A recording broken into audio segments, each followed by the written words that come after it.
Informasi selanjutnya, Saudara, Komisi untuk Orang Hilang dan Korban Tindak Kekerasan Kontras menyebut adanya upaya teror orang tak dikenal terkait advokasi yang dilakukan atas upaya revisi Undang-Undang TNI.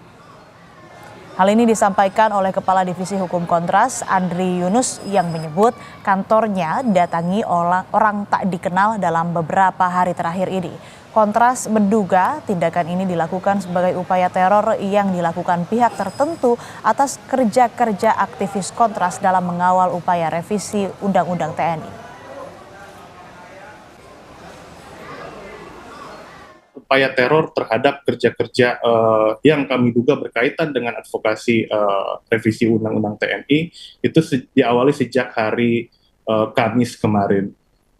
hari Jumat kemarin. Dengan ditandai ada orang tidak dikenal di siang hari, kemudian menggeber-geber motor di depan kantor kami. Oke, kemudian, itu berarti hingga dini hari ya, Mas ya? Kemudian, ya betul Mbak, hingga besoknya kantor kami didatangi oleh 3 orang yang mengaku-ngaku sebagai media ingin bertemu, tapi kemudian tidak menjelaskan dari mana dan apa nama medianya. Dan 3 orang tidak dikenal tersebut datang pada tengah malam, yang menurut kami ini tidak tidak patut begitu ya, dan tidak melakukan janjian terlebih dahulu terhadap kami. Selain itu juga kami ditelepon oleh nomor tidak dikenal.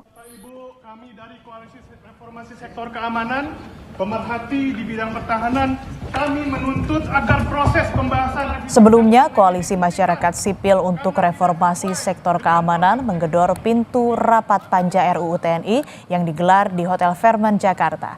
Dengan membawa poster, 3 orang aktivis mendesak Basuki sambil menyampaikan kritik terhadap anggota DPR yang sedang rapat yang digelar tertutup. 3 orang aktivis yang tergabung dalam Koalisi Masyarakat Sipil untuk Sektor Keamanan mendesak masuk ke dalam ruang Ruby 1 dan 2 Hotel Fairmont, Jakarta saat rapat panja RUU TNI digelar pada Sabtu kemarin. Andri, yang merupakan aktivis Kontras, masuk ke ruangan sambil meneriakan kritikannya. Ia juga meminta agar pembahasan RUU TNI dihentikan karena dinilai tidak sesuai dengan proses legislasi. Kami menuntut agar proses pembahasan revisi Undang-Undang TNI dihentikan. Sementara itu, Ketua Komisi 1 DPR RI yang juga Ketua Panja Revisi Undang-Undang TNI, Utut Adianto, bilang rapat panitia kerja dilaksanakan setelah Komisi 1 menggelar rapat dengan Panglima TNI.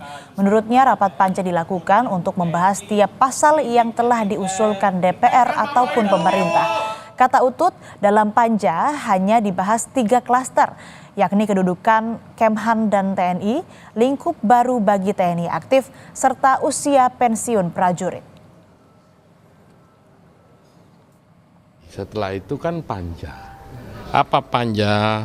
Supaya juga dipahami panja itu bahas pasal per pasal, baik yang tetap, yang usul DPR maupun usulan pemerintah.